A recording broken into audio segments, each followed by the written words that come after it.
Hello guys, আজকে আমি আপনাদের জন্য মাইক্রোসফট এক্সেলে একটি ছোট্ট টিপস নিয়ে এসেছি।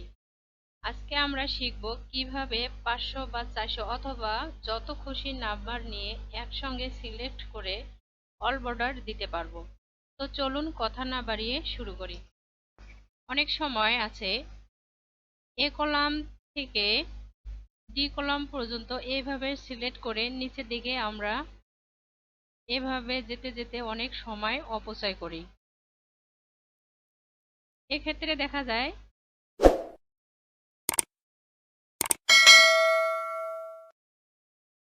তো এটা শর্টকাট কিভাবে করব তা আজকে এই ভিডিওতে সেটাই দেখাবো। এজন্য আমরা প্রথমে যে কলাম থেকে শুরু করব সেই কলামটি সিলেক্ট করে কিবোর্ড থেকে কন্ট্রোল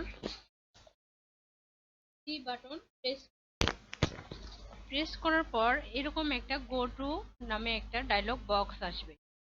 এখানে রেফারেন্স নামে যে ঘরটি আছে এখানে আমরা যেমন ডি পর্যন্ত আমরা নিব। নেওয়ার পর আমরা কত পর্যন্ত ঘরে যেতে পারবো,